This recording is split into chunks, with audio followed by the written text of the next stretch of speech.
Breaking news अवां सां share कयूं पिया। सिंध जे सीनियर वज़ीर शहजील इनाम मेमण पारां अवाम लाइ ख़ुशख़बरी आहे। शहजील इनाम मेमण पारां मीरपुर ख़ास में पीपल्स बस सर्विस शुरू करण जो ऐलान कयो वियो आहे। पिंक बस सर्विस जा 2 नवां रूट 19 अप्रैल खां शुरू करण जो फ़ैसिलो कयो वियो आहे। पिंक बस सर्विस में 10 नयूं बसूं शामिल करण जो भी फ़ैसिलो कयो वियो आहे। शहजील इनाम मेमण जो चवणु आहे त सॼी सिंध में सस्ती ऐं आरामदेह बस सर्विस पीपल्स पार्टीअ जी क़यादत ऐं सिंध हुकूमत जो ख़्वाबु आहे। सीनियर सूबाई वज़ीर जो चवणु आहे त रोज़गार जा नवां मौक़िया मुयसर थींदा, मुआशी सरगर्मियुनि खे बि हथी मिलंदी। सॼी सिंध में पीपल्स बस सर्विस शुरू करण सां अवाम खे इनक़िलाबी रिलीफ मिलंदो। ब्रेकिंग न्यूज़ अवां सां शेयर कयूं पिया। सिंध जे सीनियर वज़ीर शहजील इनाम मेमण पारां अवाम लाइ ख़ुशख़बरी आहे।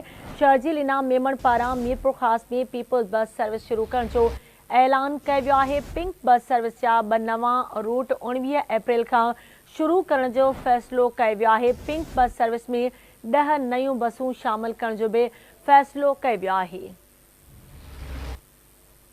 तफ़सील मालूम कंदासीं आवाज़ न्यूज़ रिपोर्टर आमिर सुप्रो खां। जी आमिर, कहिड़ा तफ़सील आहिनि, आगाह कजो।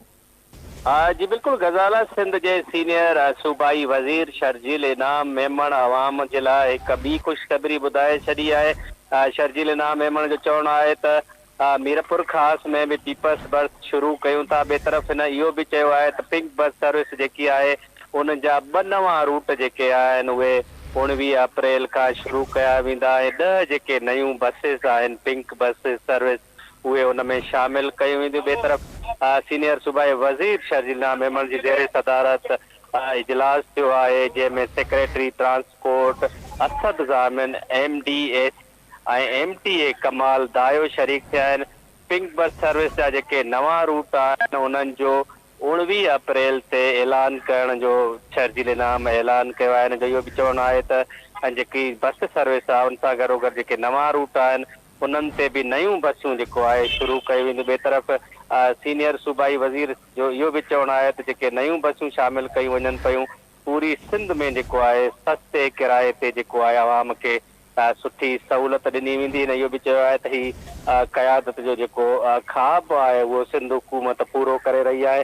ॿिए तरफ़ सूबाई वज़ीर शहजील इनाम जो इहो बि चवणु आहे त हिन बस सर्विस शुरू करण सां जेको आहे जेके मुआशी सरगर्मियूं आहिनि उन्हनि में बि हथी मिलंदी। हिन जो इहो बि चवणु आहे त सॼी सिंध में पीपल्स बस सर्विस शुरू करण सां अवाम खे इनक़िलाबी रिलीफ मिलंदो ऐं जेके कारोबार जा नवां जेके मौक़ा आहिनि उहे बि नौजवाननि खे मुहैया कया वेंदा। जी ठीकु आहे, मुंहिंजी महिरबानी आमिर अपडेट करण लाइ।